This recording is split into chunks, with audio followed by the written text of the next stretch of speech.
Fala pessoal, sejam bem-vindos a mais um episódio aqui do nosso Medusa Cast, que é o podcast oficial do MedUSA. E hoje nós vamos ao nosso episódio de número 12. Eu finalmente consegui bolar um nome criativo, né, para um episódio aqui do nosso podcast. Então hoje o nosso tema é o que os olhos não veem, oftalmologia nos Estados Unidos. E para falar disso, eu trouxe aqui duas convidadas muito especiais. Eu queria agradecer muito a presença de vocês aqui, né? Uma honra ter vocês aqui, fico muito, muito feliz. E queria agradecer a Rafaela Penteado e a nossa sócia já aqui, co-host do episódio, né? Eu já disse a ela que eu nem vinha mais, ia deixar ela tocar isso aqui, né? Que é a nossa Carol Valentim. Né? Então, meninas, muitíssimo obrigado pela presença de vocês. E vamos lá, vamos conversar um pouquinho sobre a oftalmologia. Então, a nossa tradição, Rafa, quem é Rafaela Penteado? De onde ela veio? O que ela come? O que ela faz nas horas vagas? Obrigado, Rafa, pela sua presença. Imagina, obrigada pelo convite. Meu nome é Rafaela, eu sou de Curitiba. Eu cresci em Joinville e voltei para Curitiba para fazer a minha faculdade de medicina na Federal do Paraná. Tenho muito orgulho da minha universidade. E no final, da metade para o final da faculdade, eu já sabia que eu queria fazer oftalmologia. Eu me envolvi bastante no departamento de oftalmo durante a graduação, fiz projetos de extensão, a gente ia comunidades próximas de testes oftalmológicos para glaucoma e outras doenças que necessitavam avaliação no hospital universitário. Enfim, eu tinha muito contato já com o departamento e eu também já sabia de casa, porque meu pai é oftalmo, como que é o estilo de vida de um oftalmologista. E então eu decidi fazer oftalmo e eu tive a oportunidade no último período da faculdade de fazer estágio fora do Brasil. Eu fiz um estágio de 1 mês em Miami. O Bascom Palmer é o departamento de oftalmologia da Universidade de Miami. Eu fiz através do Harrington, que quase todo mundo conhece, eu imagino porque é um programa que é muito popular e eles frequentemente têm vagas para estudantes da América Latina. Então, como eu queria oftalmologia, eu acabei no Bascom Palmer, que é o centro número 1 em oftalmo nos Estados Unidos. Foi uma experiência muito legal. Eu achei que o tipo de treinamento que eles tinham era realmente superior. Né? O número 1 nos Estados Unidos é muito provavelmente o número 1 no mundo. Então, eu me senti muito motivada para correr atrás de um treinamento com uma qualidade superior. E eu fiz um observership na Universidade de McGill, em Montreal, de 1 mês e meio. Também gostei muito. Foi mais, assim, área de patologia ocular, então eu não tive tanto contato com pacientes, mas eu tive contato com área médica o suficiente para ver, na minha opinião, como seria o que as pessoas falam no Brasil, como seria um SUS que funciona, né? Um SUS que funciona melhor, digamos assim. E ainda assim, claro, funciona melhor que o SUS no Brasil, a maioria das vezes, sim, mas é perfeito? Não. O sistema de saúde dos Estados Unidos é perfeito? Não, também tem muitos defeitos. Mas eu decidi que eu gostaria de ter um treinamento num local que fosse me proporcionar uma estrutura superior. não só oportunidades de interagir com bons professores, mentores, mas também que tivesse uma infraestrutura, porque a oftalmologia depende muito disso, depende muito dos produtos que você tem, dos instrumentos, e são coisas muito caras, muito delicadas, e ter isso no Brasil não é simples como aqui nos Estados Unidos, e além disso não é algo que os residentes vão ter tanto acesso. Talvez eles vão poder ver, mas não tocar, porque é caro se quebrar. Não tem quem conserte, fica sem por meses. Então, assim, na minha cabeça eu decidi que eu queria explorar algo mais. E então eu decidi começar a estudar para os STEPs depois da minha formatura. Eu comecei a trabalhar. Eu falei para os meus pais que eu ia parar, que eu não ia tentar residência no Brasil, que eu ia começar a trabalhar e estudar para os STEPs. Então, assim, os meus pais, no início, não sabiam se era só uma fase, o que era, então não estavam, assim, totalmente envolvidos. E apesar de que eu não tive nenhum problema, assim, de precisar trabalhar durante a faculdade, por não estar fazendo residência, por não tinha mais motivo para eu ficar dependendo, enfim, do meu pai para tudo. Então, claro, eu também queria trabalhar, ganhar dinheiro para guardar, não só gastar comigo, mas guardar para vir para cá, porque eu sabia, eu pesquisei muito antes de tomar essa decisão, eu sabia que eu ia precisar fazer pesquisa nos Estados Unidos e que muito provavelmente eu não teria uma bolsa logo no início. Então, eu trabalhei por 2 anos e meio, eu guardei dinheiro. Eu queria mesmo, assim, chega uma hora que, assim, tá estudando e trabalhando, e você vê as pessoas que se formaram com você evoluindo na carreira e parece que você não foi para frente. Parece que tem alguma coisa errada. Mas não é isso, é porque você pegou um outro caminho. Você não tá no mesmo caminho. Então, eu acho que chegou uma hora que eu queria reavaliar a minha escolha e ver se a minha escolha realmente estava certa ou se eu queria, enfim, voltar atrás na minha decisão e ficar no Brasil. Então, eu fiz mais 2 estágios e um eu fiz em New Orleans, na Tulane, e o outro foi na Columbia, em Nova York.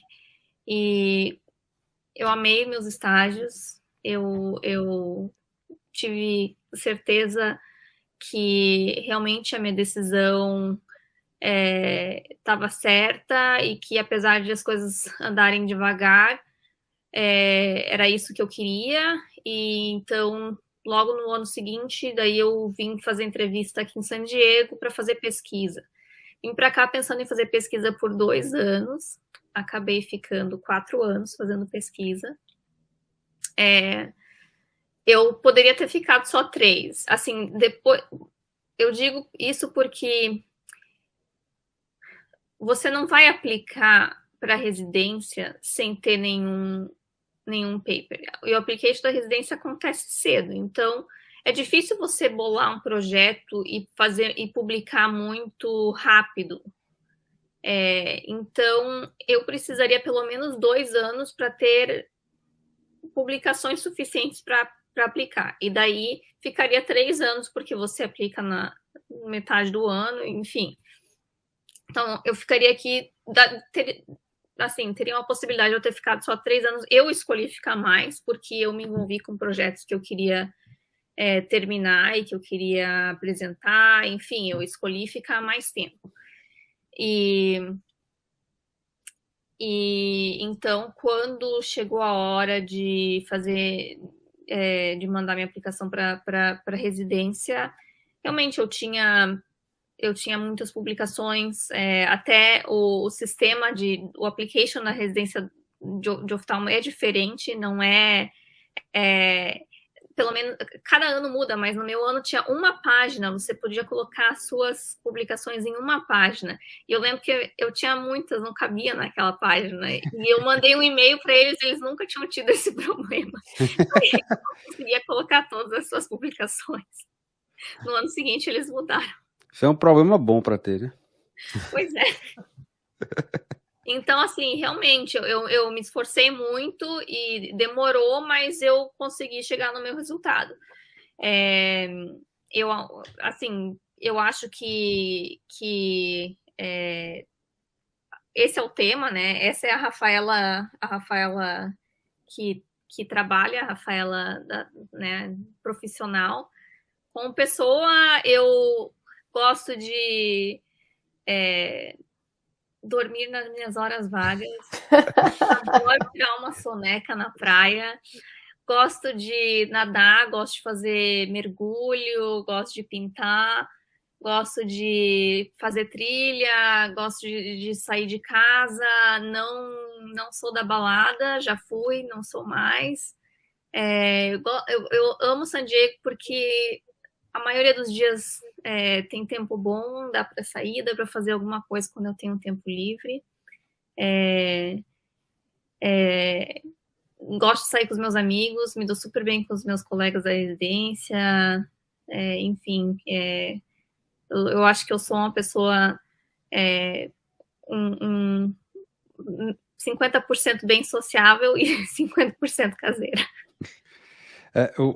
A questão de dormir, eu acho que todo residente ele tem esse sonho de dormir 8 horas por noite, né? Nossa, Carolzinha, prazer estar aqui novamente, né? Você que já vai ser promovida a host do podcast, porque... Seja bem-vinda aí mais uma vez. Obrigada, Diego, pelo convite. Eu falei nos episódios anteriores, pode me chamar que eu venho. Então, continuo. Pode me convidar que eu venho. Se tiver um assunto interessante que eu possa contribuir, estou sempre à disposição. Eu vou resumir um pouquinho a minha história, acho que eu já falei bastante nos episódios anteriores, então a galera já me conhece um pouquinho, mas eu queria só chamar a atenção que pelo menos dos episódios que eu ouvi, né, que foram liberados e dos que eu participei, acho que foi a primeira vez que um convidado falou alguma coisa da sua vida pessoal.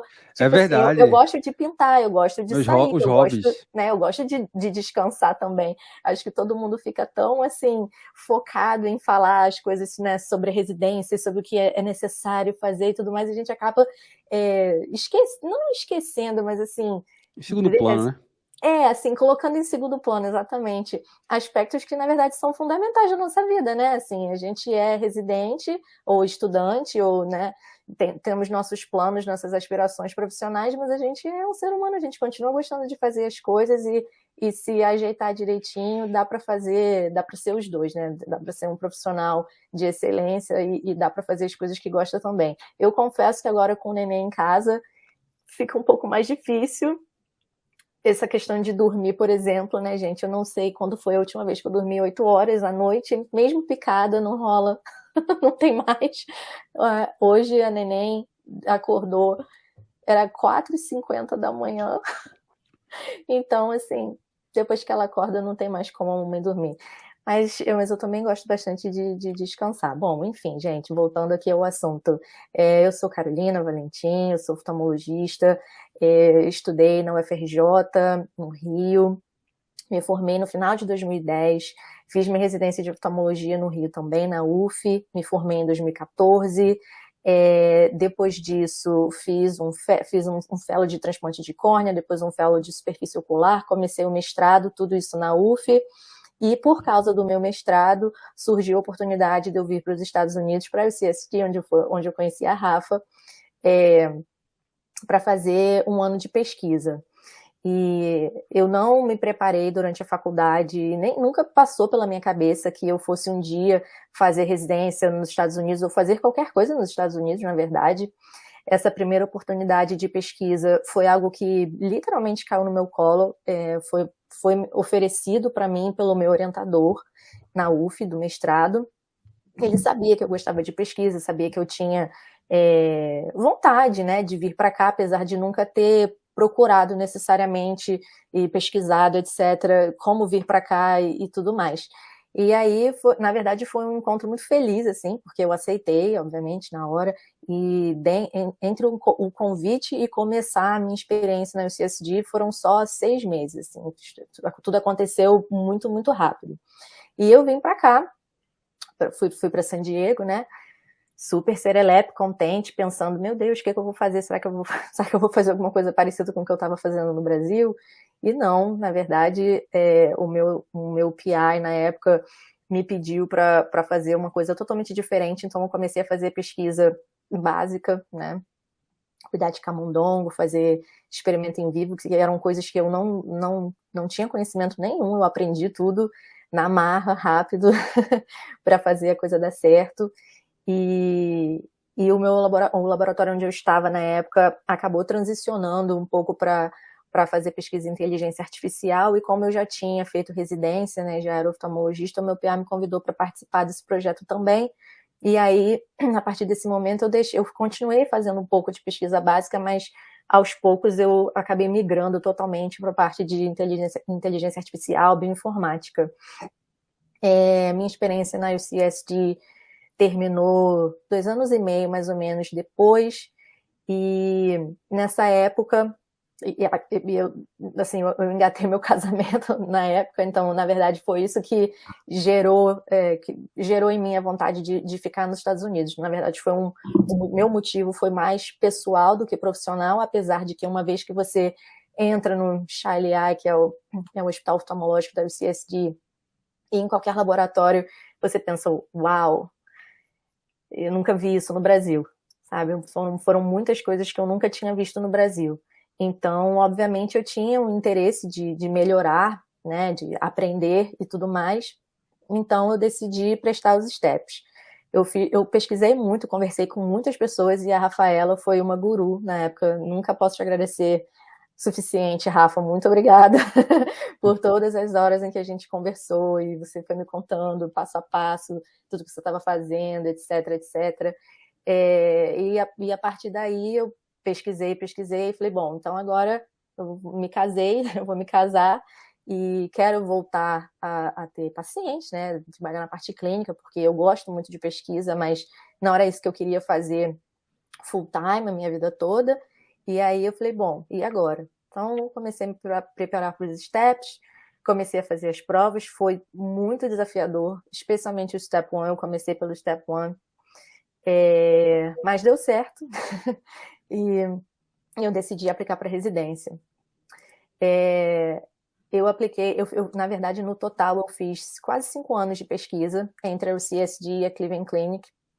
Depois que eu me casei, eu não podia mais fazer trabalho nenhum, mesmo que voluntário, então eu me afastei de todas as atividades de pesquisa por um tempo, até eu conseguir meu EAD, né, que é o visto de trabalho, e aí depois eu apliquei para outros locais, conversei com algumas pessoas na própria UCSD, mas fiz entrevista com outras pessoas também, e eu acabei optando por ir para a Cleveland Clinic, melhorar meu networking, conhecer outras pessoas, ver o que estava sendo feito em outros lugares também, e aí eu fiz mais um tempo de pesquisa lá, o total foram quase 5 anos.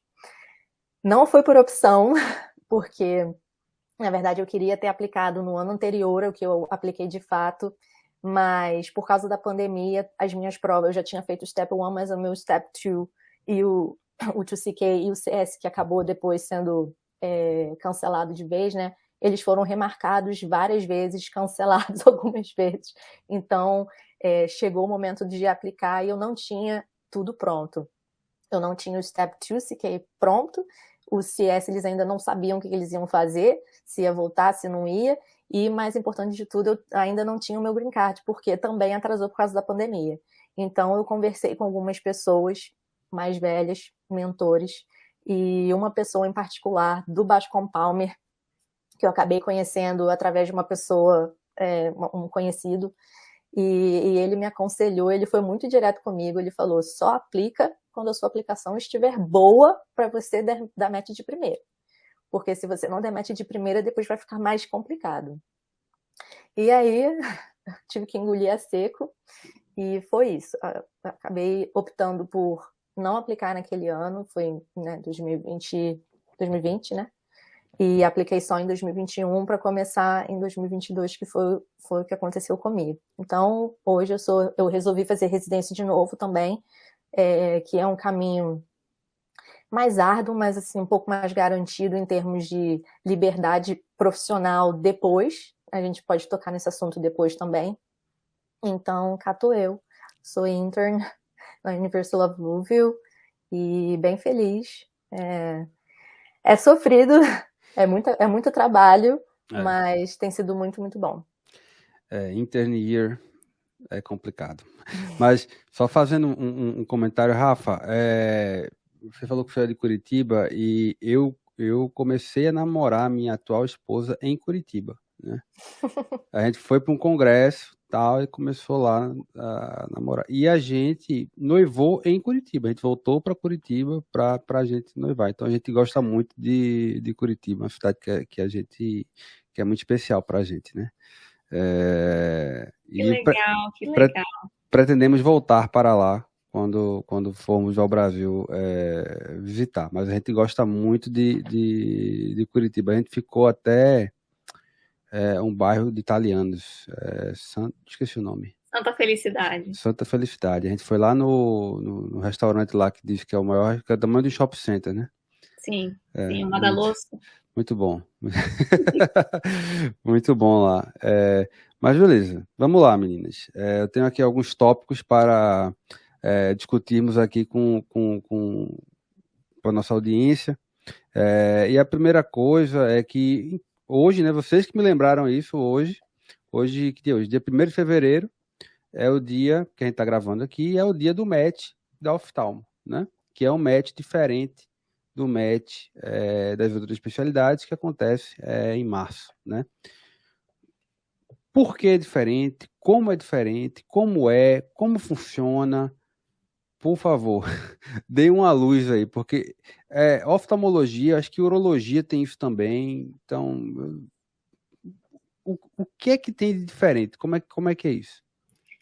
Toda a plataforma é diferente. A maioria das especialidades nos Estados Unidos participam do match do NRMP, uma coisa assim, não é? Agora não lembro o que significa a sigla. A maioria das especialidades funcionam dentro dessa plataforma, então você pode, dentro dessa plataforma, escolher qual especialidade ou mais de uma especialidade e você manda o seu, né, um pacote lá, a sua aplicação para todos esses lugares. E oftalmo tem um sistema separado, é o San Francisco Match. Então, o site é SF Match. É totalmente separado do resto. Até uns 2 anos atrás, as pessoas tinham que, na verdade, se inscrever nas duas plataformas. Para oftalmo, pelo San Francisco Match, para começar... por exemplo, você aplica, vamos dizer esse ano, vamos dizer que alguém vai aplicar, né, a 2023. Então, seria para começar a oftalmologia em 2025, e daí teria que aplicar para começar o internato, que pode ser clínica, cirurgia ou um transitional year, começar em 2024. Então, você aplica para as duas coisas ao mesmo tempo, no mesmo ano, e você fica sabendo de oftalmo antes de saber o resultado do lugar do internato. Na verdade, isso foi assim durante muito tempo, e agora está mudando, porque os programas de oftalmo são obrigados agora a oferecer... desculpa, a Siri resolveu responder a pergunta. Agora mudou. Os programas de oftalmo são obrigados a oferecer esse internato. E então as pessoas ou elas não precisam mais se inscrever no RNMP, no NRMP, ou elas se inscrevem, mas elas não precisam mais mandar application para dezenas de programas de internship. Elas vão ter o internato delas garantido. Então, como o resultado de oftalmo sai antes das pessoas submeterem o seu ranking list no match normal, por exemplo, você descobre que você vai dar match aqui em San Diego, se deu match, aí você pode colocar só o programa de internato do oftalmo, então você só paga quase nada, porque você tem uma vaga garantida já. Entendi. Eu acho que a maioria dos programas está exigindo que que as pessoas façam o internato que os programas de oftalmo estão oferecendo. Mas nesse período de transição, que começou uns 2 anos atrás, ainda não é obrigatório. Então, por exemplo, a turma que vai começar o primeiro ano de oftalmo, que é o PGY2, que é o Postgraduate Year 2, agora, aqui em San Diego, em julho, eles estão fazendo internato. Só 3 optaram por fazer o internato que é oferecido pelo nosso departamento. E uma pessoa resolveu que queria ficar perto da família por 1 ano e depois vai vir para cá. Então, nesse período de transição, ainda tem os programas que dizem que não, que você tem que fazer, outros que, enfim. E os programas de oftalmo também podem escolher se eles querem oferecer um internato que seja em clínica médica, que seja em cirurgia, ou um transitional year, que envolve múltiplas especialidades.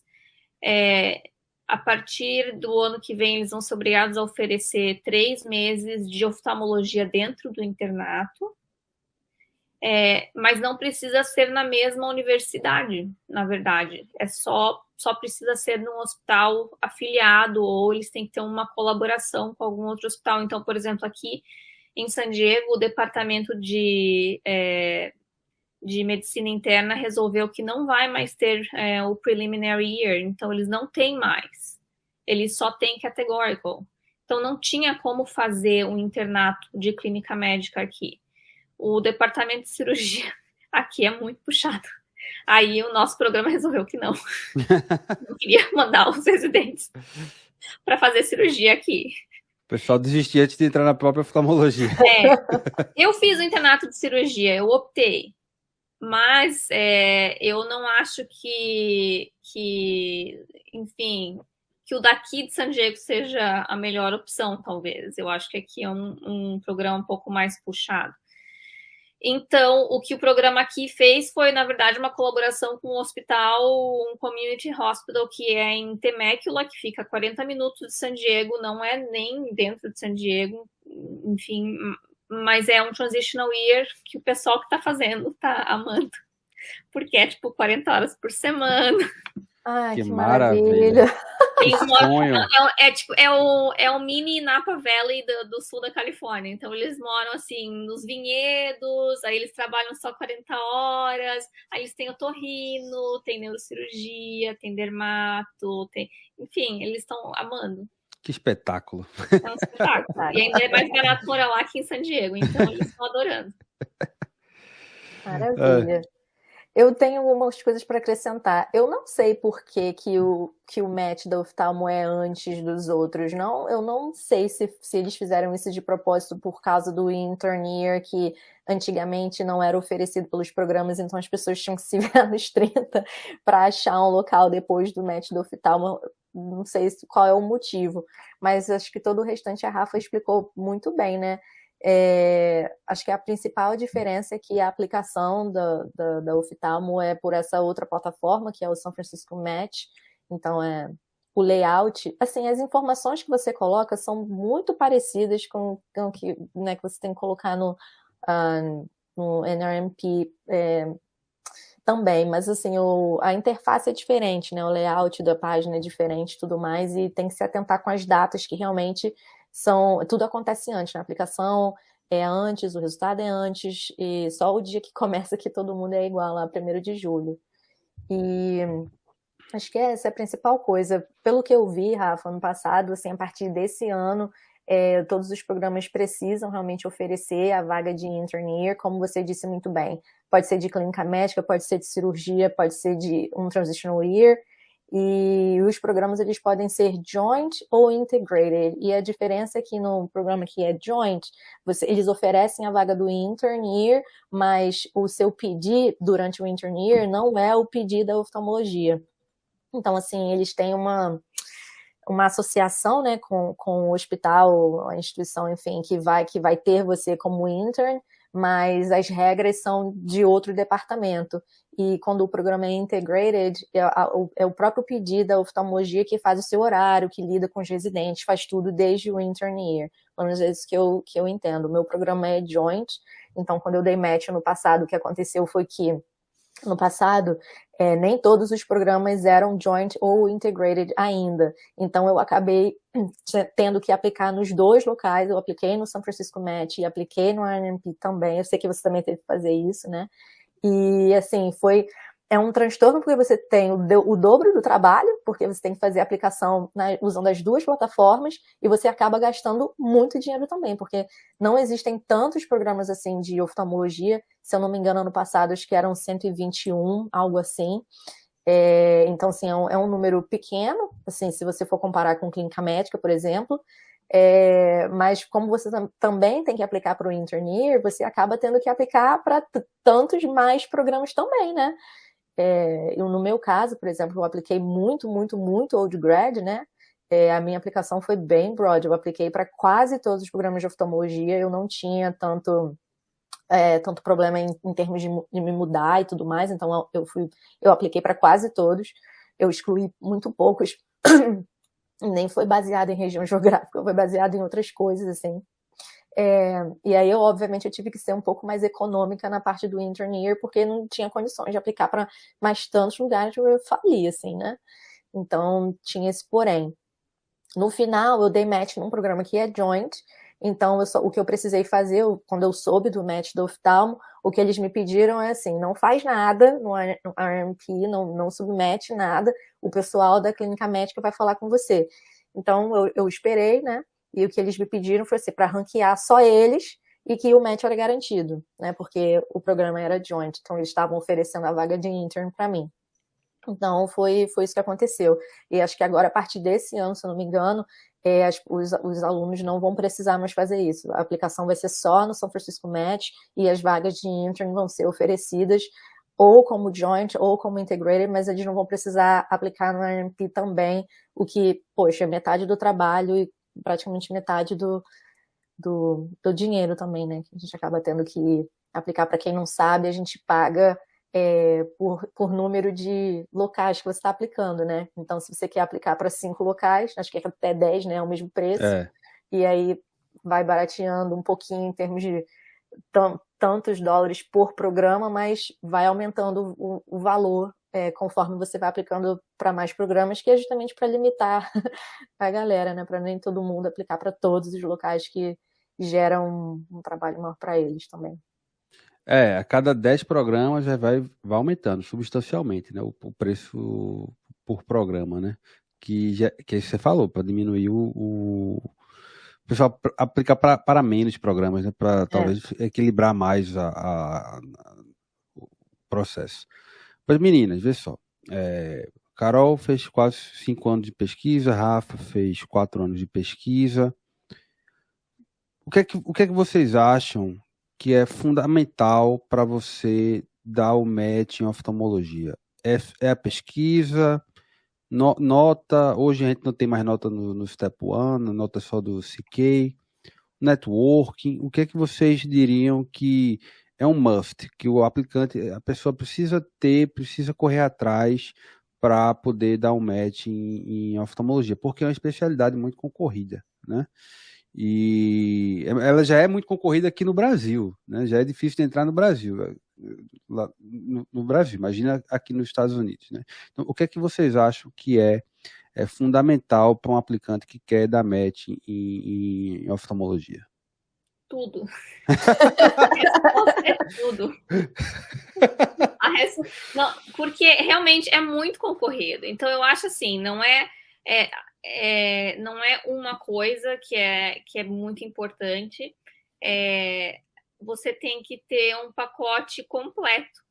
A sua aplicação tem que estar completa. Como a Carol falou, você não pode estar faltando nada. Você tem que ter nota boa, claro, com certeza. As cartas de recomendação tem que ser espetaculares. Tem que ser muito boas. Tem que ser alguém que conheça você. Não pode ser só alguém que você, sei lá, deu oi 3 vezes. Não, tem que ser alguém que trabalhou com você. O mundo da oftalmologia já é um mundo menor, onde as pessoas se conhecem mais. Então, essas coisas contam muito. Pesquisa, com certeza. Por que pesquisa? Porque é a maneira que você tem de mostrar o seu trabalho aqui nos Estados Unidos. Porque é difícil você mostrar o seu trabalho num outro país. Eles não querem só saber assim, você sabe escrever um paper.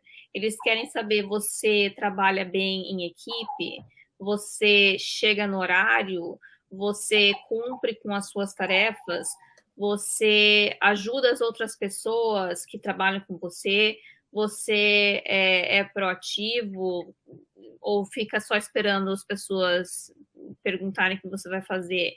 Você consegue, enfim, você participa do resto das atividades no departamento. Tudo isso conta. Não é assim um projeto de pesquisa só, apenas. Não é assim, vou lá, vou fazer só meu paperzinho e depois que publiquei, tá ótimo.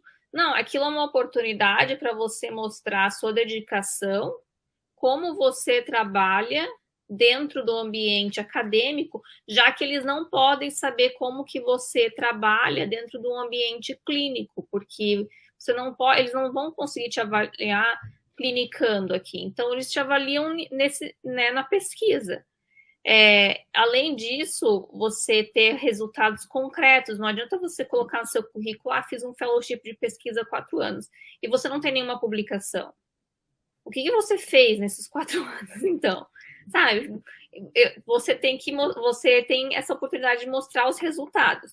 O que você publicou, e não é só assim, claro, é importante ter pelo menos 1 ou 2 papers como primeiro autor, porque mostra que você está liderando algo, que você é a pessoa que está realmente mais envolvida, correndo atrás de todos os aspectos daquele paper, desde você fazer um projeto de pesquisa, coleta de dados, estatística e escrever, enfim, tudo isso, o desenho do estudo até o momento da submissão para publicação. É importante você mostrar que você pode aprender, que você consegue levar as coisas para frente. Mas nesse período você também faz networking, porque você conhece outras pessoas do departamento, você vai para congresso, você conhece outros profissionais que estão nessa área de pesquisa, ou em outras áreas também. Conheci muita gente indo para congresso, que com certeza são contatos não só profissionais, talvez não tenham sido essenciais na hora do match, mas de alguma maneira me deram conselhos, ou enfim, me ajudaram de alguma forma, ou foi alguém que passou por uma experiência similar e eu consegui me espelhar, aprender algo com essas pessoas. Enfim, tudo isso que está envolvido, né, em você vir para cá, mostrar serviço e também mostrar que você consegue assimilar essa cultura do trabalho do americano, que é diferente do brasileiro, né? Não é assim, talvez tão saudável quanto a cultura do brasileiro, que realmente dá a sua hora, né? Vai embora, toma uma hora para almoçar. Eu gosto disso, eu gostaria de ter isso aqui. Talvez, né, no futuro eu possa, quando eu tiver a oportunidade de fazer meu próprio horário, eu eu vou tentar, com certeza, ter uma hora para almoçar também no meio do dia, mas, assim, você tem que mostrar que você consegue se adaptar à rotina daqui, que eles têm que ver que você facilmente vai fazer parte daquele meio sem dificuldades. Eu acho que e por isso que eu digo, é tudo, é o pacote completo. Não adianta só você criar, eu tenho nota boa, então eu vou aplicar, né? Você, enfim, precisa estar envolvido. Eles têm que conhecer você, eles têm que querer você dentro do serviço deles. É verdade. Antes da Carol falar o que ela acha também, que é tudo, né? Que é fundamental para o método, eu gostei muito de uma coisa que você falou, que eu levo muito para minha vida, que é essa questão de resultado, né?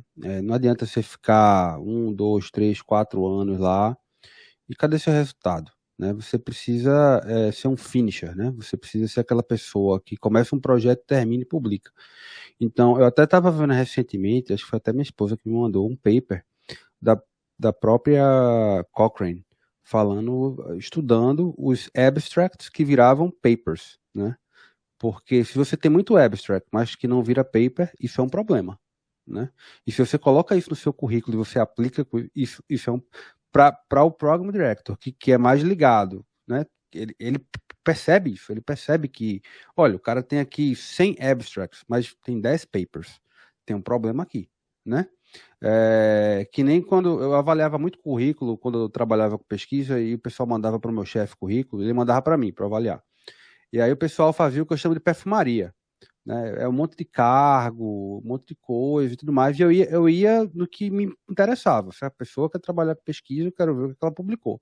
Aí chegava lá, não tinha publicação, mas era assim, nada contra o Coursera, mas assim, um monte de curso do Coursera, sabe, um monte de coisa lá, só a perfumaria. E tem uma frase que eu vi recentemente que eu concordo bastante, né? Que assim, o nosso caráter é aquela diferença daquilo que a gente fala da gente e os nossos resultados, né? Então, é uma coisa que eu sigo muito na minha vida, é resultado. Você precisa ter resultado.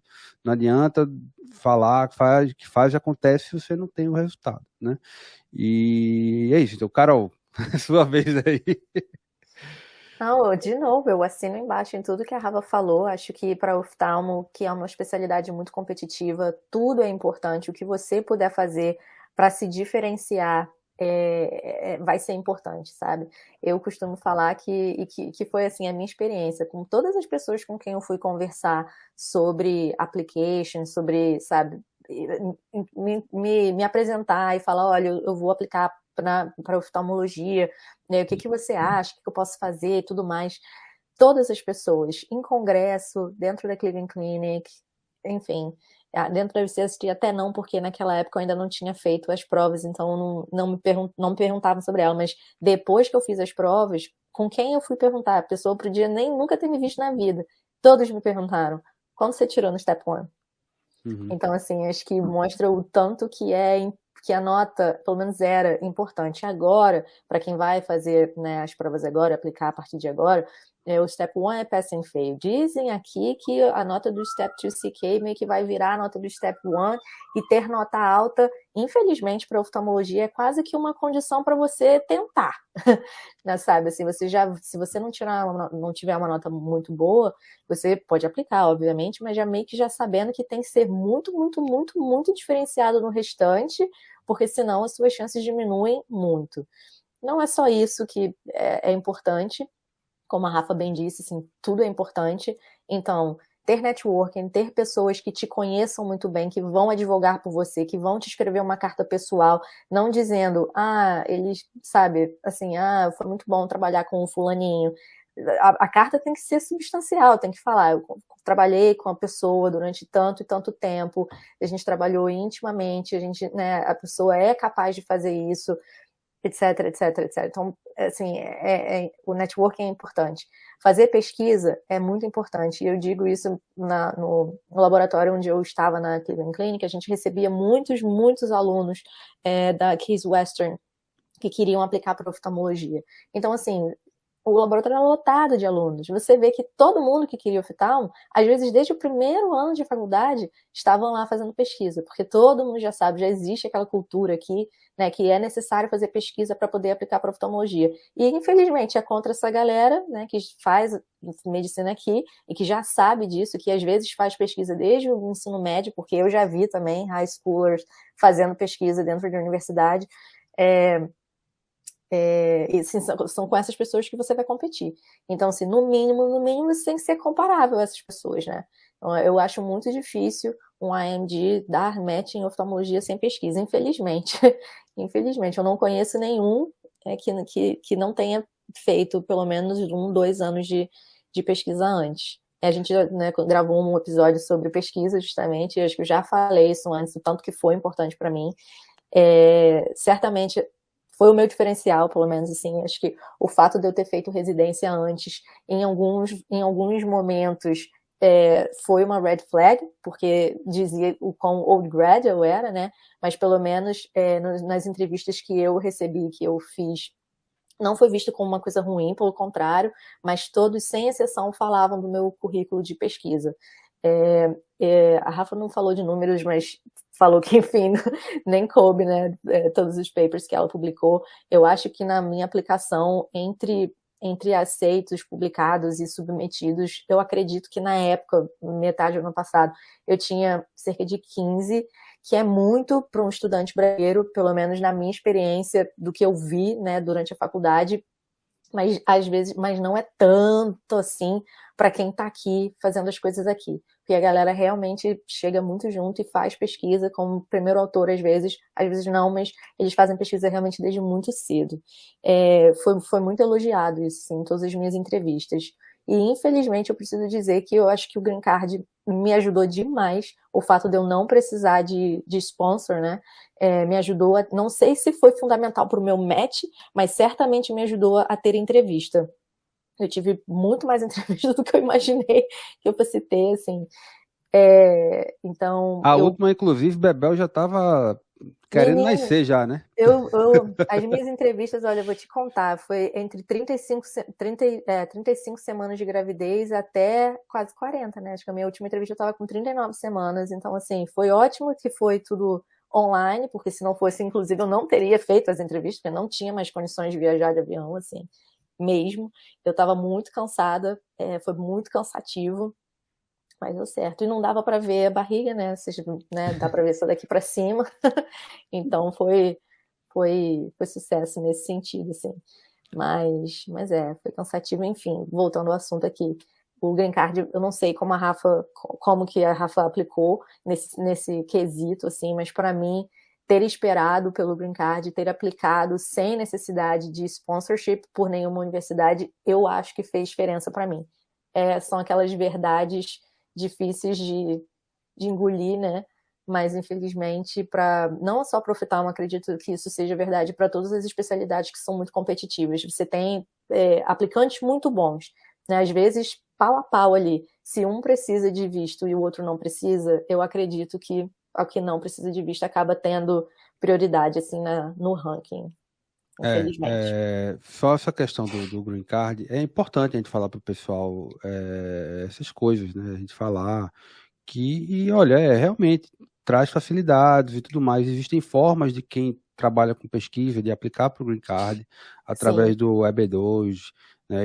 Ou quem é mais experiente aplica através do EB1, mas é importante a gente passar essa experiência, né, que vocês tiveram e falar para o pessoal, olha, pessoal, realmente o Green Card, ele é um game changer aqui. Quando eu entrevistei, eu falava com os Program Directors, eu entrevistei, eu tive que marcar que eu ainda precisava de visto, porque o processo tá rolando ainda, inclusive, mas todas as entrevistas que eu falava, olha, eu apliquei para o Green Card e tudo mais, eu percebia que ou eles escreviam alguma coisa, ou eu via as rugas de preocupação sumindo da testa do Program Director.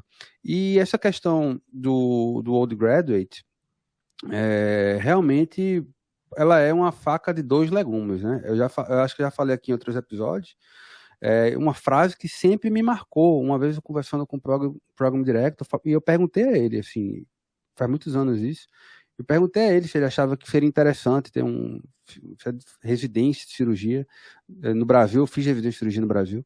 Se faria alguma diferença, né? Assim, positivamente. E ele falou, Diego, quanto eu preciso te destreinar para te treinar da forma que eu quero que você seja treinado, né? Então, isso varia muito. Tem programa que vai gostar, porque você já vai ter acesso. Tem programa que vai usar isso para tentar te colocar numa armadilha, no sentido de perguntar, e aí, você já é um cirurgião, como é que você vai lidar com um cara 10 anos mais novo, te dando ordem? E às vezes você pode até achar que o cara está fazendo alguma coisa errada. Como é que você vai lidar com ele? Né? Com o seu chief, com o seu algum senior. Né? Então tem essas nuances. E a gente recebe muita pergunta também no Instagram, perguntando sobre essa questão de residência no Brasil, se faz alguma diferença, se é melhor, se não é. O pessoal está em dúvida, está fazendo um cursinho preparatório no Brasil, não sabe se abandona. A Rafa disse que saiu de um para poder tentar aí fazer as provas dos Estados Unidos. E, cara, Rafa, a coisa que você falou, eu acho que é o dilema de todo mundo que estuda para essa prova, que é, eu estou aqui estudando bioquímica e o meu amigo é R1 de clínica médica, cirurgia, comprou uma BMW, tá seguindo com a vida dele, sabe? E as pessoas estão perguntando, e aí, Rafa, e aí, Carol, e aí, Diego, vai fazer o quê? Não, eu tô aqui estudando ciclo de Krebs para fazer o Step 1. E é isso que você falou, as pessoas precisam entender, e eu falo isso aqui porque a gente recebe muito isso também dos alunos da gente.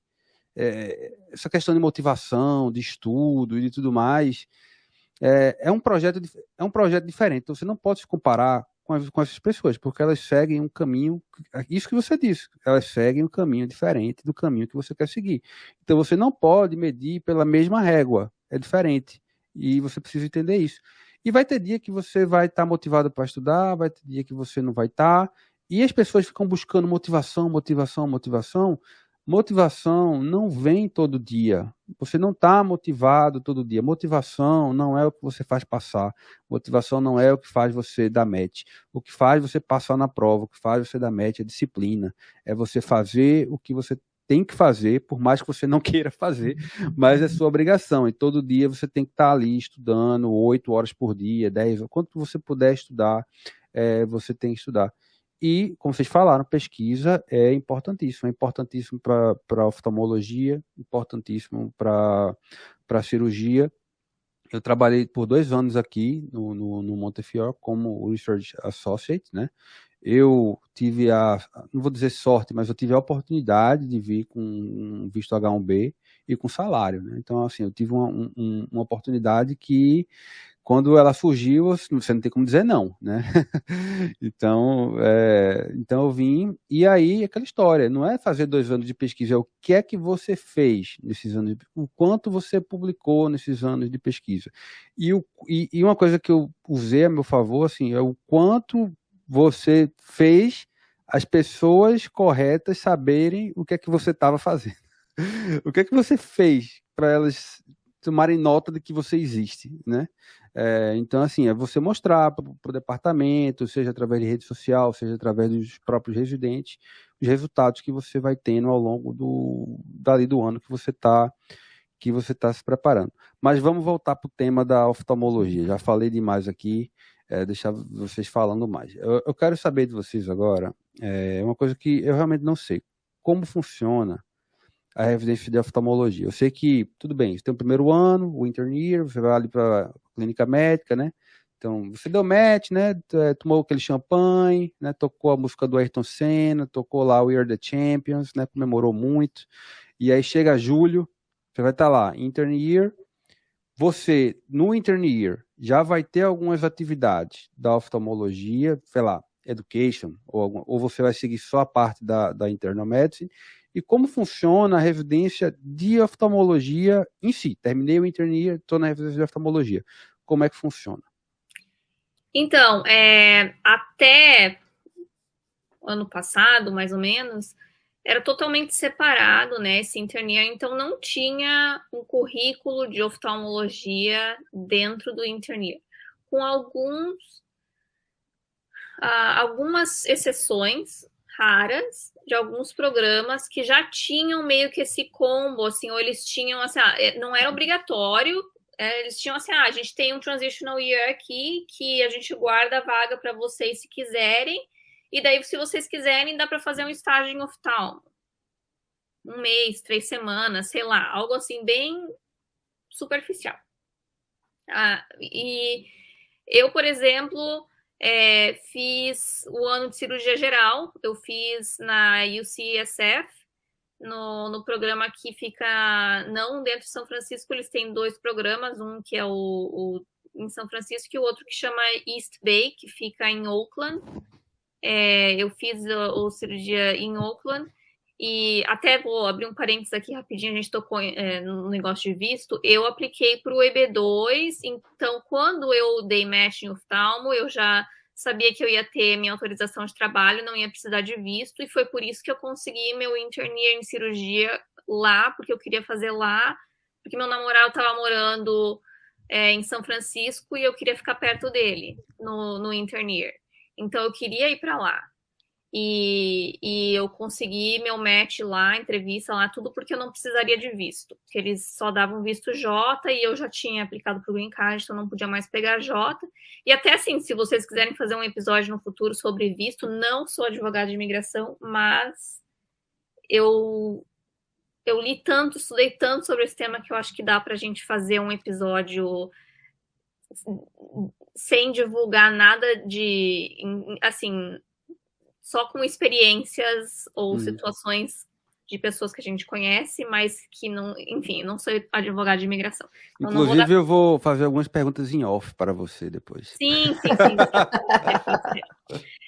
Mas enfim, então eu fui para lá e esse programa não tinha nada de oftalmo, mas eu enchi o saco e eles me deixaram fazer 1 mês de oftalmo. Rafa, eu quero saber um pouquinho da sua experiência na cirurgia. E aí, como foi? Eu adoro cirurgia. Eu adoro. Então, eu queria fazer cirurgia. Eu tenho pavor de clínica médica. Eu sabia que eu não queria passar horas do meu dia falando de sódio. Somos dois. Então, eu entrevistei em programas de clínica médica que eram programas levinhos, assim. Era programa que o pessoal trabalhava 70 a 80 horas por semana e era pesado. E então eu decidi, se for para trabalhar 80 horas por semana, eu não quero passar 80 horas falando de sódio. Eu prefiro fazer outras coisas. Concordo. E eu encontrei esse programa que eu adorei. Não foi fácil. Mas não é um programa de cirurgia maligno, é um programa benigno, no sentido de o horário era péssimo, mas as pessoas não eram abusivas. E eu pude fazer bastante, eu pude ir para o centro cirúrgico bastante, então assim, eu adorei, eu gostei, aprendi bastante.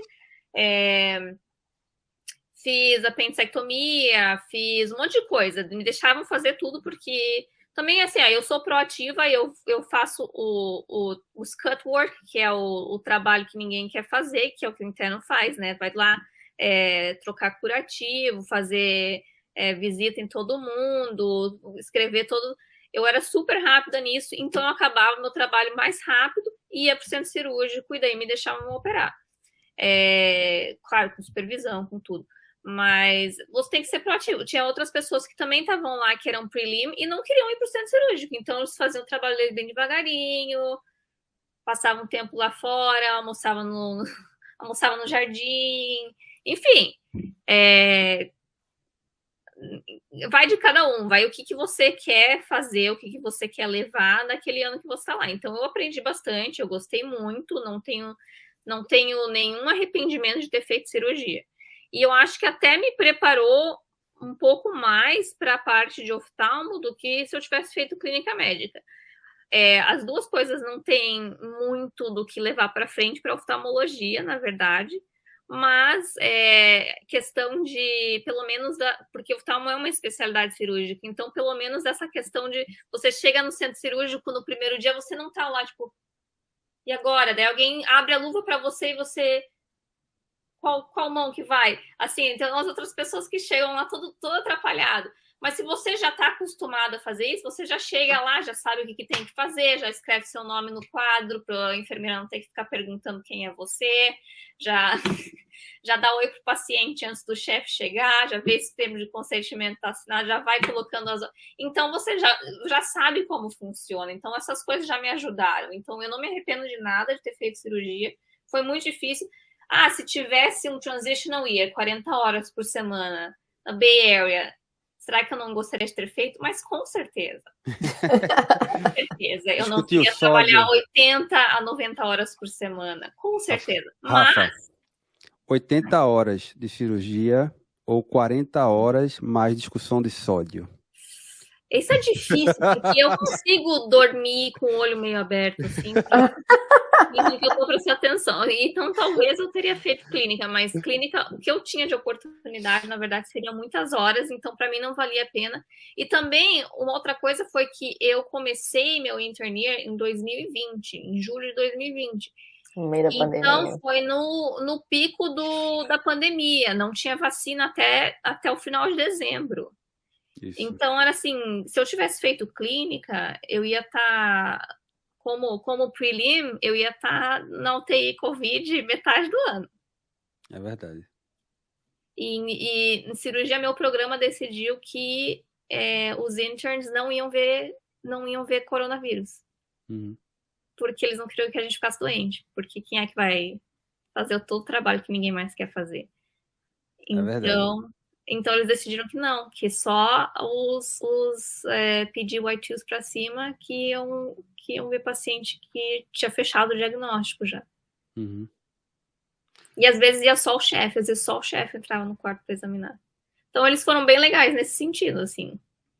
E, enfim, eles até deixaram eu fazer um mês fora, que eu fui, daí era em São Francisco mesmo, na oculoplástica da UCSF, fiquei um mês lá, foi ótimo, eu gostei muito, assim.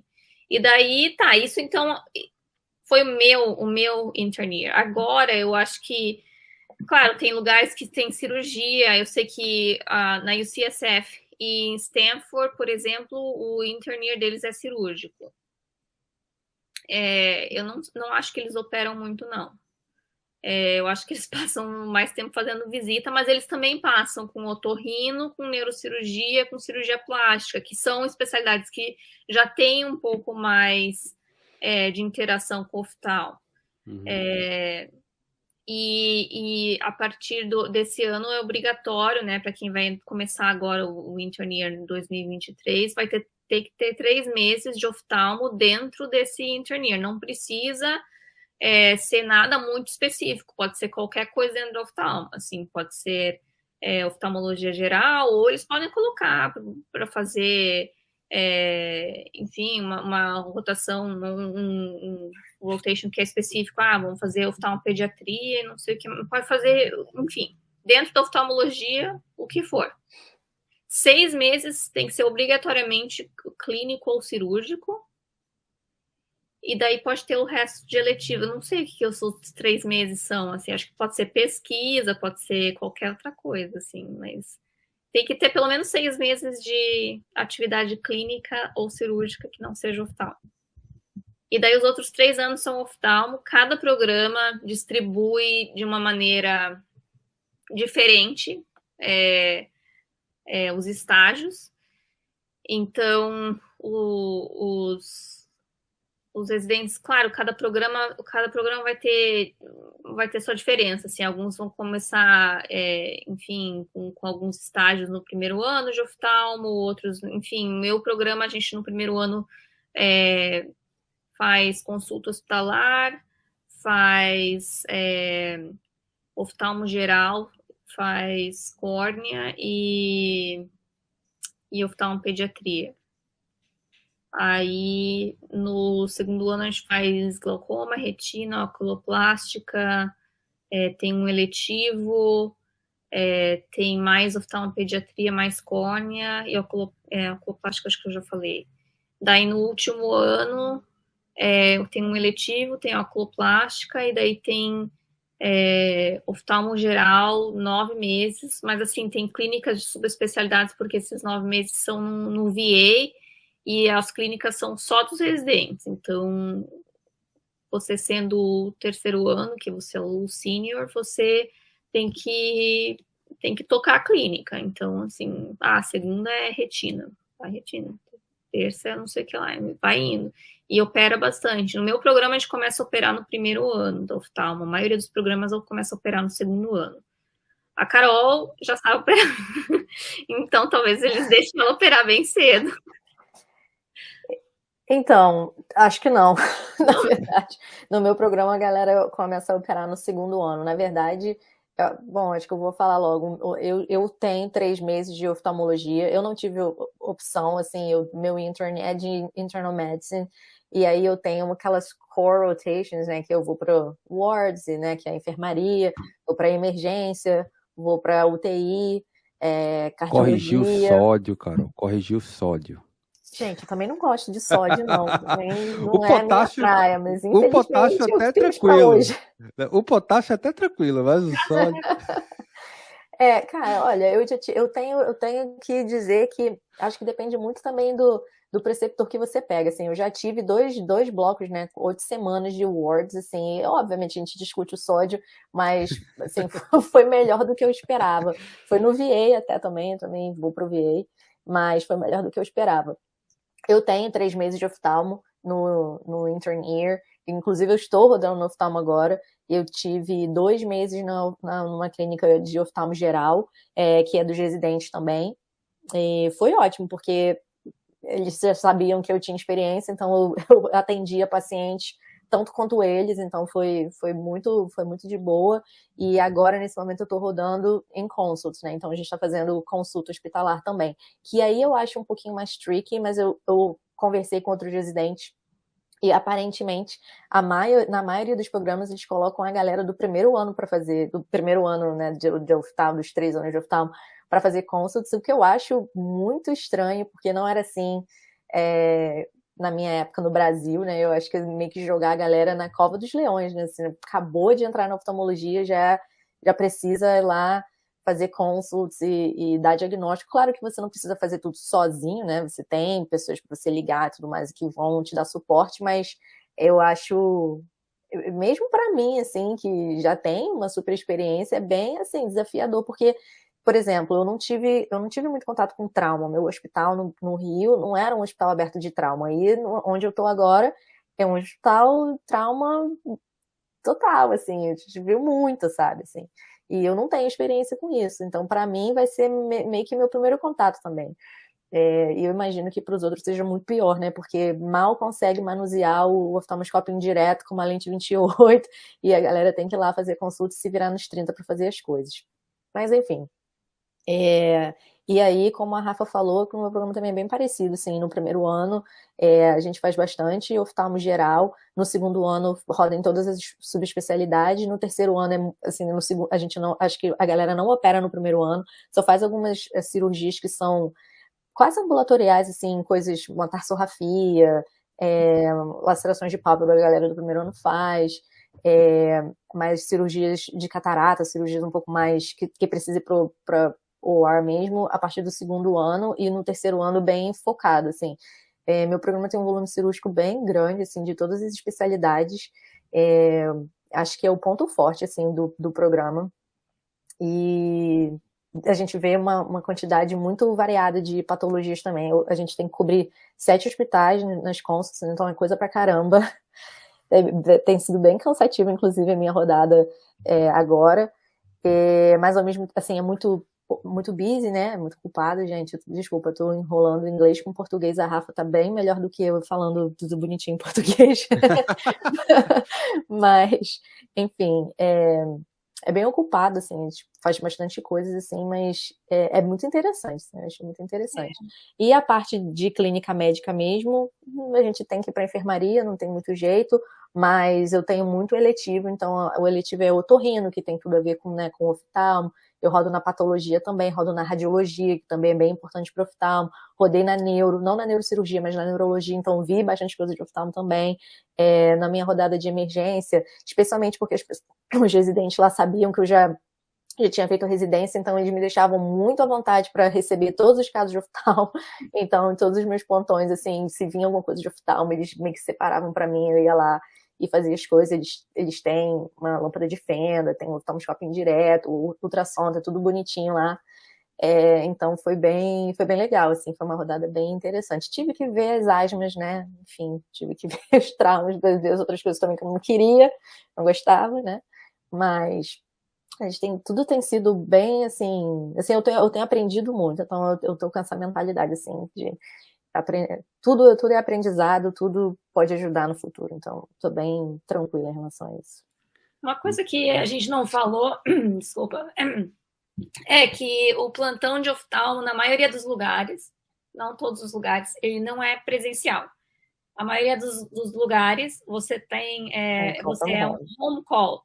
Então, você trabalha o dia inteiro e você vai para casa. Se você tiver sorte, você vai para casa.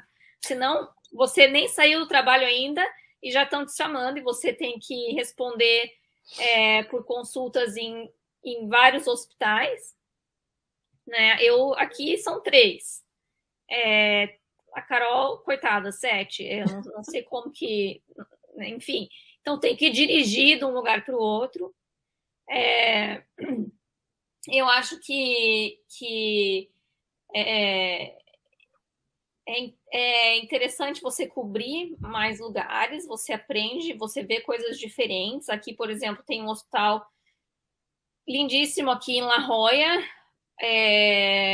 A gente vê coisas diferentes do que a gente vê Hillcrest, que é uma região já mais central, e é para onde vão todos os traumas, todos os queimados vão para lá. Então, aqui em La Jolla tem tem mais consultas que são coisas mais clínicas, por exemplo, abscesso na órbita, ou enfim, celulite orbitária, ou às vezes tem umas coisas meio neurooftalmo, algo assim, mucor, a gente teve muito caso de mucor aqui. Já Hillcrest quase só fratura no verão. O que mais tem é turista que ficou bêbado aqui em San Diego, pegou a e-scooter e caiu e quebrou a cara. E daí faz fratura de órbita e eles chamam a gente no meio da noite, às vezes, porque tem hemorragia, e daí tem que fazer tem que fazer, enfim, a gente tem que ir lá avaliar.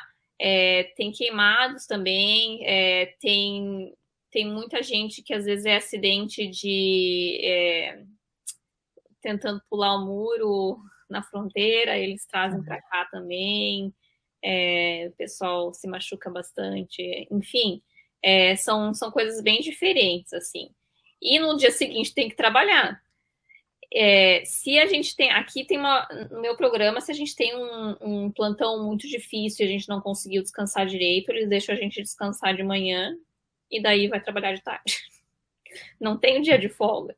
Então, assim, para quem está ouvindo e vai entrar em qualquer outra especialidade, não liga no meio da noite para pedir consulta urgente ou para pedir, não, mas pode ver amanhã durante o dia. Então liga amanhã durante o dia. Eu não tô acordado durante a noite para dormir no dia seguinte. Eu tô tentando dormir para trabalhar no dia seguinte. Esse é o problema do home call, né? Porque esse é o problema do home call. No outro dia você tem que ir como se você tivesse dormido ali 8 horas. Tem cirurgia no outro dia, enfim, tem coisa para fazer. Então, assim, não é fácil o home call. A gente tem um home call no primeiro ano aqui, que é, em média, a cada 6 dias. E no segundo ano, em média, a cada 12 dias. Então, melhora. E daí, quando você é senior, você é um backup call. Não, você fica em casa.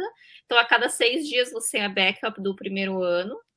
E eles podem te ligar e talvez você tenha que ir. Então, por exemplo, se tiver uma emergência cirúrgica, um globo para fazer no meio da noite, e você está no segundo ano, é seu. Se você está no primeiro ano, você liga o senior resident do terceiro ano, vai fazer, você não vai pro centro cirúrgico no meio da noite, no primeiro ano. A mesma coisa aqui. Tem lugares, por exemplo, Bascom Palmer, o Mass Eye and Ear, eles têm já um volume tão grande que eles têm uma emergência oftalmológica. Então, os residentes eles não têm home call, eles ficam de plantão. Eles têm call. Eles têm call, mas eles têm post-call também. Eles estão eles não estão de casa, então eles têm direito enfim, eles têm um horário que é similar a quem está fazendo cirurgia ou clínica e está de plantão de noite. Você acha que seria mais válido ter o call ao invés do home call, por causa dessa questão de você ter o post-call? Ou você acha que a maioria dos home calls são mais sossegados? A maioria eu acho que é ok. Eu acho que na maioria das vezes, pelo menos aqui em San Diego, a gente não tem um volume de consulta que é abusivo na maioria dos dias. Eu acho que a maioria dos plantões o pessoal consegue chegar em casa meia-noite ou 1h e pelo menos dormir até, sei lá, umas 6 horas até alguém ligar de novo. Uhum. Então não é um descanso normal, mas assim, dá para viver com isso a cada 6 dias.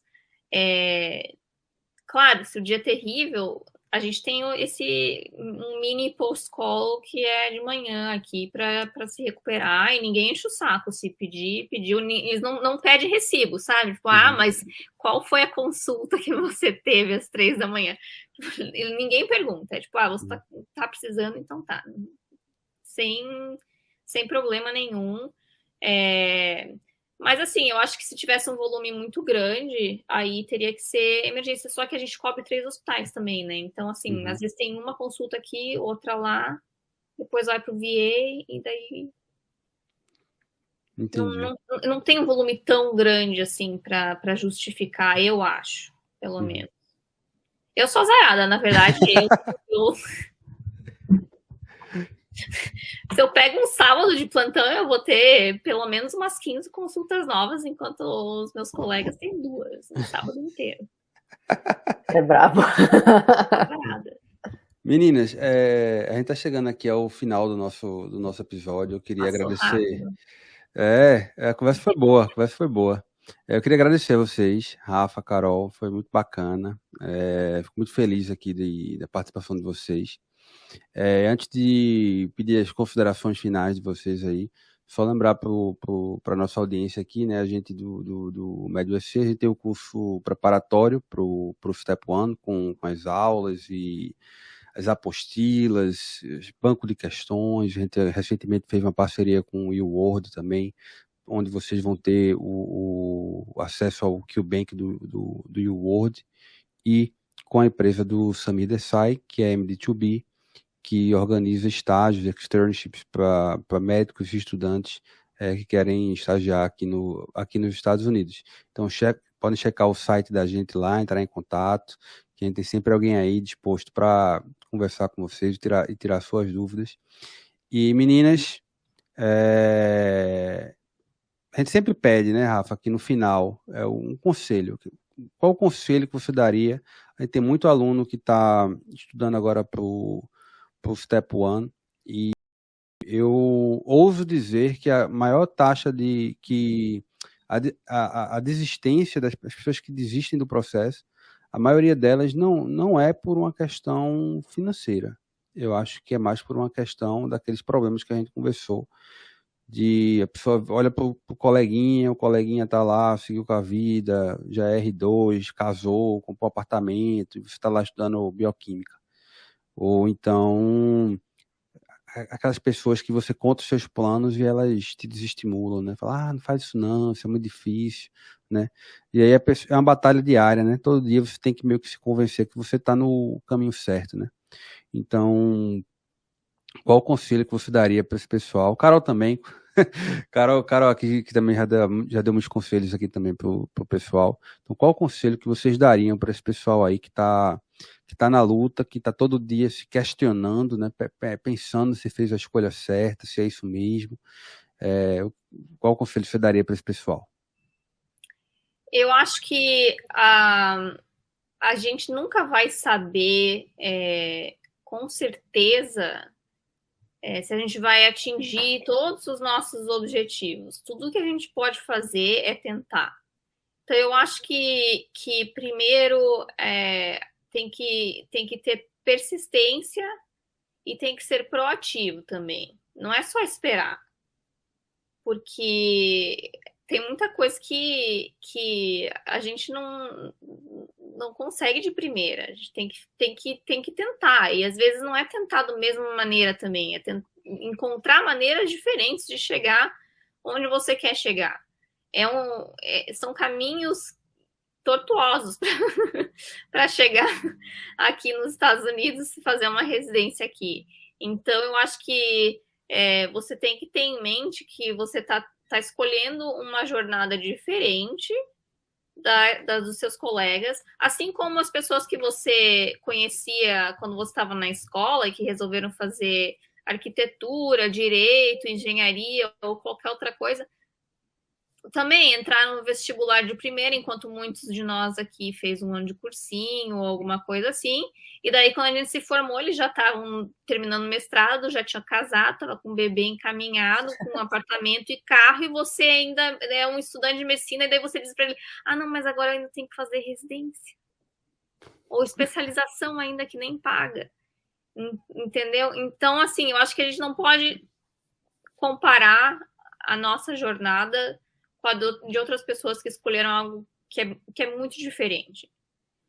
E ter persistência nesse caminho, proatividade também, porque eu vejo muitas pessoas, às vezes, eu quero muito para os Estados Unidos, mas como que eu faço? E não faz ideia, não leu, não sabe uma sigla, não sabe que tem STEP, não sabe? Então, você quer muito ir para os Estados Unidos ou você acabou de pensar nisso? Porque tem diferença, e eu assim, tenho paciência para explicar para as duas pessoas, mas você tem que saber diferenciar o que é você querer muito uma coisa ou você estar interessado, assim, comecei a ter essa ideia, sabe? Eu acho que você tem que também ser muito proativo e você saber utilizar as pessoas que podem te ajudar no caminho de uma maneira produtiva, não perguntar para as pessoas com tempo limitado, principalmente se você vier para cá fazer pesquisa, você vai ter um mentor, um professor, às vezes até um chair do departamento, você não vai perguntar para ele uma coisa que você pode jogar no Google e descobrir em 10 segundos. Você tem que saber utilizar os recursos de uma maneira produtiva também. Qualquer recurso, mas principalmente o recurso humano, as pessoas que vão te ajudar no caminho. Você tem que saber respeitar o tempo delas e fazer dessa relação uma coisa mais produtiva. O que você conseguir encontrar no Google, vai pelo Google. Aquilo que não dá, aí você pergunta. Qual é a sua opinião sobre esse processo? Você me conhecendo, você vendo o meu trabalho até agora, o que você diria que é uma área onde eu possa melhorar para que eu me torne uma pessoa mais competitiva na minha aplicação? Não assim, o que eu preciso? Preciso ter Step 1 bom? Claro que precisa, você pode jogar isso no Google, qualquer um, sabe? Você saber fazer as perguntas inteligentes, utilizar os recursos de uma maneira mais inteligente. Eu acho que isso eleva um pouco mais a preparação do candidato. Tem muito, a gente recebe muito assim, a questão cultural do jeitinho brasileiro. Então o pessoal quer vir, mas não quer fazer residência, né? Então ele quer, eu quero pagar e revalida e não quero fazer prova e tudo mais. E não é assim que as coisas funcionam, né? Essa cultura é muito forte no Brasil, do jeitinho brasileiro, de que vai pagar e que vai chegar, fazer acontecer. E você vê que é um processo longo, né? E muito trabalhoso, né? Carol, suas considerações. Eu acho que a Rafa, de novo, já falou muito, muito, muito bem. E é isso, eu acho assim, acho que eu já falei em algum episódio anterior, eu sofri muito, assim, até tomar a decisão de ficar nos Estados Unidos, né? A minha decisão, ela foi mais baseada na minha vida pessoal, digamos assim, do que na minha vida profissional. E foi muito custoso para mim, assim, psicologicamente, sabe? Para para tomar a decisão. Eu estudava assim, sofrendo, eu estudei sofrendo por um bom tempo. E só depois que eu, assim, fiquei em paz com a minha decisão, sabe? Que acho que a chavinha virou e eu consegui estudar bem, eu consegui ser produtiva e que eu consegui melhorar minha nota e a partir daí as coisas foram fluindo, sabe? Então, realmente não dá para se comparar com qualquer pessoa que esteja fazendo algo que não é o que você está fazendo, o que você está pensando em fazer.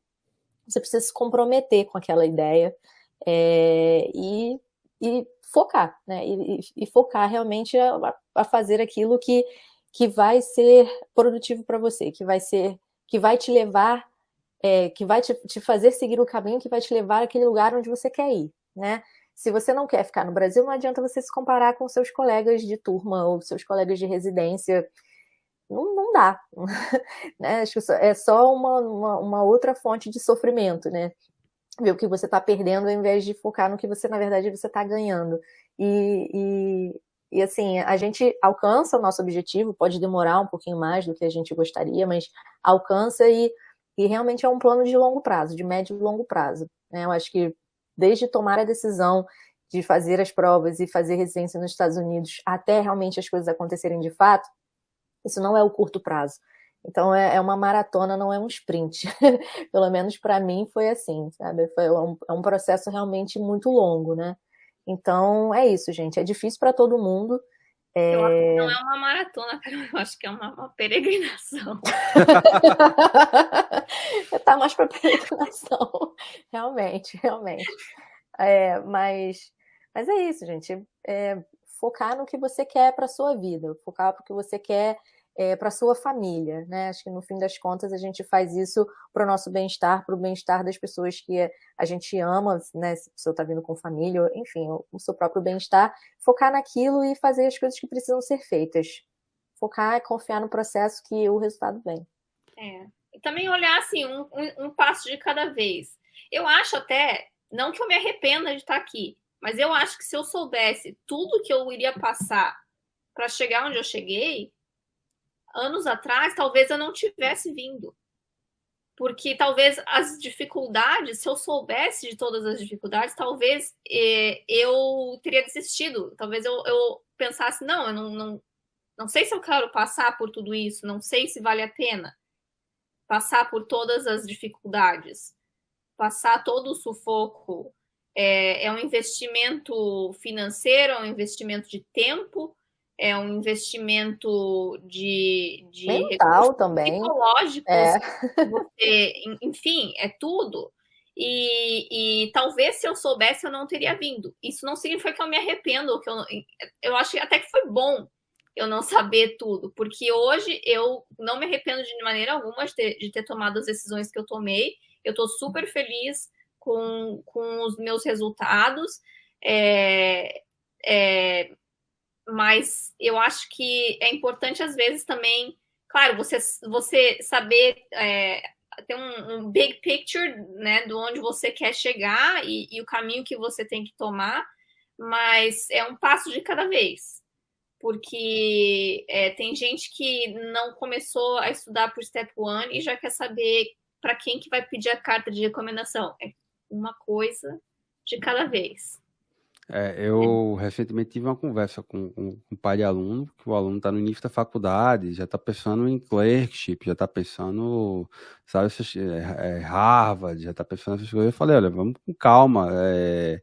Antes de tudo, ele precisa ser um bom médico, né? Antes de pensar em cirurgia, isso, aquilo outro, ele vai ser um médico, então ele precisa se dedicar à faculdade dele, né, passar, estudar bem, para ele ser um bom profissional. Eu até falei, olha, porque ensinar a operar, a gente ensina para todo mundo, o pessoal aprende a operar. Agora, ser um bom médico, não é todo mundo que vai ser um bom médico, então precisa focar nisso.